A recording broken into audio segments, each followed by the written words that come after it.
बिस्मिल्लाहिर्रहमानिर्रहीम, अस्सलाम वालेकुम। रात गए के छापे किसी काम नहीं आए, लोगों में खौफ रास नहीं फैल सका और जुम्मे से पहले ही एहतजाज हो गया। सुप्रीम कोर्ट की बिल्डिंग के बाहर एहतजाज हुआ और काजी फाइज ईसा के खिलाफ नारे लगाए। किसी और ने नहीं, उनके अपने वकला ने नारे लगाए हैं और वकला ने कहा है गो काजी गो के नारे लगाए हैं, आइन शिकन काजी के नारे लगाए हैं।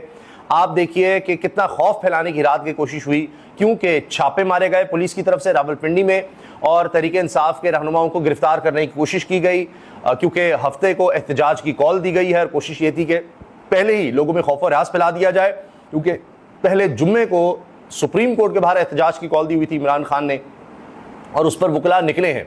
वकला ने शदीद नारेबाजी की, वकला ने बैनर्स उठाए हुए थे, काजी फाइसा साहब के खिलाफ नारे लगा रहे थे। अब सबको पता लग गया है कि काजी फाइसा साहब एक्सटेंशन चाहते हैं, उन्होंने कोई इनकार नहीं किया। अब तक कोशिशें चल रही हैं और काजी साहब पर शदीद तनकीद हो रही है, तनकीद का सिलसिला बढ़ता चला जा रहा है।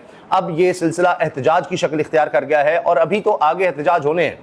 अभी इमरान खान ने यह कहा था कि जुम्मे को हम अदलिया की आज़ादी के लिए एहतजाज करेंगे, क्योंकि जिस तरह से हुकूमत काजी फाइसा साहब के साथ मिलकर आइनी तरमीम का मामला कर रही है, जिस तरह से हमने देखा ये ऑर्डिनेंस के जरिए प्रैक्टिस एंड प्रोसीजर लाकर जस्टिस मुनीब अख्तर को और दीगर जजेस को बिल्कुल साइडलाइन कर दिया गया है, फिर वन मैन शो चल रहा है, तो नज़र आ रहा है कि पूरा एक प्लान है। तो इसको अब नाकाम बनाने के लिए इमरान खान को ये लगता है कि अब स्ट्रीट मूवमेंट शुरू करनी पड़ेगी और उसमें वकला का किरदार सबसे अहम होगा। तो हम ये कह सकते हैं कि हालिया दिनों में ये उस एहतजाज की पहली कड़ी है और वकला अगर पूरी तरह से इस तहरीक में या इस एहतजाज में शामिल हो गए तो फिर जाहिर है कि हुकूमत के लिए नामुमकिन हो जाएगा कि वह आईनी तरामीम कर सके, क्योंकि बड़े सख्त सवालात का सामना है, बड़ी सख्त सूरत हाल का सामना है हुकूमत को, क्योंकि वो पकड़ी गई है, बदनीयती पकड़ी गई है कि किस तरह से वो ये तरमीम करने जा रहे हैं जिसमें वो अदलिया की आज़ादी ख़त्म कर देंगे और इंसानी हुकूक को ख़त्म कर देंगे। तो ये सबको पता लग गया हुआ है। अब आप ये देखिए कि इस एहतजाज के बाद अब जो हफ्ते के दिन रावलपिंडी का एहतजाज है वो भी बड़ी अहमियत इख्तियार कर गया है।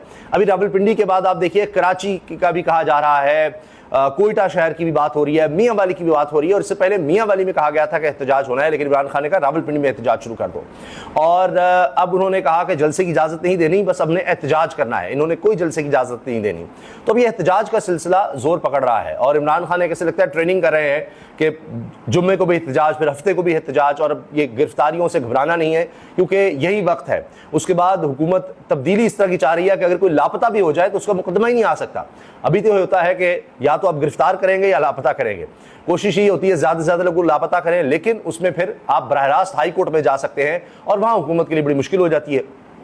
तो हुकूमत की कानून ही ख़त्म करना चाह रही है कि बुनियादी इंसानी हुकूक की पर अमल दरामद के लिए आप हाई कोर्ट जा सकते हैं। वो कहते हैं नहीं, आप जाएं निजी कोर्ट्स में, साल केस चलता रहेगा, पता ही नहीं किसका क्या हल हुआ, कहाँ गया, क्योंकि गिरफ्तार करते हैं तो उसकी कोई मुनासिब वजह नहीं होती, लोग रिहा हो जाते हैं। तो ये भी आइन में इस तरह से तरमीम करना चाह रहे हैं, बुनियादी इंसानी हुकूक की ख़त्म करना चाह रहे हैं।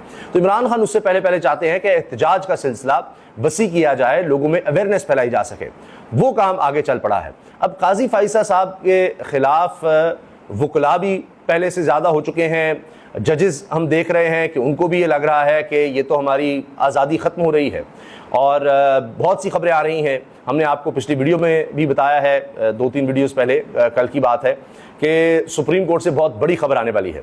सिर्फ यही नहीं कि अब मंसूर अली शाह साहब जवाबी ख़त लिखेंगे काजी फाइसा को, या मुनीब अख्तर साहब का भी जवाब आएगा, दीगर जजेस का जवाब आएगा, हत्ता कि प्रेस कॉन्फ्रेंस तक हो सकती है जजेस की तरफ से। जिस तरह हमने देखा हाई कोर्ट के जो जजेस हैं उन्होंने खत लिखा, इस तरह सुप्रीम कोर्ट के जजेस भी सामने आ सकते हैं और सारी हकीकत बता सकते हैं और इससे काजी फाइसा साहब और एक्सपोज हो सकते हैं। काजी फाइसा साहब इस वक्त बड़े गुस्से में हैं, कभी वो साफ़ियों को कहते हैं तुम किराए के लोग हो, तुम डॉलर्स कमाने के लिए करते हो, तुम मुझे गालियाँ देते हो, चीफ जस्टिस गालियाँ देना बड़ा आसान है। कभी वो अपने जजेस के खिलाफ शुरू हो जाते हैं, चार्जशीट करने लग जाते हैं कि जैसे सिर्फ काजी फैसल साहब को आइन का पता है, कानून का, बाकी तो सारे फारग बैठे हुए हैं, किसी को कुछ पता ही नहीं है। फुल कोर्ट क्यों नहीं बुलाई, इसका कोई जवाब नहीं उन्होंने दिया मंसूर अली शाह साहब के ख़त का। फिर वो कहते हैं जी ख़त मीडिया में कैसे आ गया, जबकि काजी फैसल साहब के सारे ख़त पहले मीडिया में आते थे। उमर बंदयाल साहब के दौर में ये काम उन्होंने शुरू किया था। 5 महीने चैम्बर पर किसी में बैठना ही नहीं, बेंच में को केस ही नहीं सुनना, ये काम उन्होंने शुरू किया था। फिर ये भी कि अब वो चाहते हैं कि जो एडहॉक जजेस लगाए जाएं, पहली दफ़ा तारीख में उनको भी सियासी केसेस में बिठाया जाए, ये भी काम काजी फैसल साहब चाहते हैं। तो अगर तो ये सारा कुछ हो गया जो हुकूमत चाह रही है, काजी फैसल साहब के जरिए जो कुछ काम लेना, या वो समझते हैं कि वही रहेंगे तो सारा कुछ होगा, तो फिर मुल्क में तो बिल्कुल नारकी और तबाही है और कुछ भी नहीं बचेगा। अब इसीलिए आप देखें हैं कि लोगों में भी, अब ये सिर्फ वकला या जजेस में नहीं है, लोगों में क्या काम शुरू हो गया है वो भी बड़ा अजीबोगरीब है कि रात गए तक आप ये देखिए कि जो क्रिस्टीज डोनट्स है जहाँ के वो मुलाजिम ने काजी फैसल साहब लांत भेज दी, वहाँ ये हुआ कि रात के 12 बजे भी क्रिस्टीज डोनट के बाहर आवाम का समंदर था, रश था, इमरान खान के नारे लग रहे थे और पुलिस फिर दोबारा पहुंच गई। यानी लोग इतने इकट्ठे हो जाते हैं कि वहां पर इमरान खान का जलसा हो जाता है और इसकी वजह से फिर पुलिस को आना पड़ता है। ये पहले भी हो चुका है। अब इसका तसलसल है कि वो क्रिस्टीज डोनट के बाहर लोग इकट्ठे होते हैं और वहां इमरान खान के नारे लगते हैं, वो एक जलसे में बदल जाता है और पुलिस को पहुंचना पड़ता है। अब कहां से रोकेंगे? तो ये आप देखिए कि लोग क्या कर रहे हैं, जहां उनको मिलता है मौका, चाहे वो सोशल डिजिटल मीडिया पे है, चाहे किसी भी जगह इकट्ठे हो सकते हैं, वहां जाकर वो अपनी राय का इजहार करना शुरू कर देते हैं और इमरान खान के हक में नारे लगाना शुरू कर देते हैं। तहरीक इंसाफ का एक जलसा बन जाता है। बाकी जनाब, अब ये रिपोर्ट भी आ गई है कि इमरान खान साहब के हवाले से 365 दिन से ज़्यादा उनको हो गए हैं जेल में और एक दिन भी वो बीमार नहीं हुए, अस्पताल नहीं गए, एक दिन भी कैद तन्हाई में रहे। 21-22 घंटे दिन में बिल्कुल अकेले रहते हैं, 21-22 घंटे। ये बहुत बड़ा टॉर्चर होता है। बस कभी वो जिस दिन वकील से मिलने की इजाज़त होती है या केसेस होते हैं, क्योंकि 180 तो मुकदमात की समाअत होती नहीं है और 3 दफ़ा उनको वीडियो लिंक के ज़रिए पेश किया गया है। एक दफ़ा भी उनकी तन्हाई में अहलिया से मुलाकात नहीं हो सकी और 21-22 घंटे वो अकेले रहते हैं और दिन में। इसके अलावा सिर्फ दांत में तकलीफ़ का उन्होंने कहा, लेकिन उनको कहीं नहीं ले जाया गया, वहीं पर जो भी इलाज जेल में ही किया गया।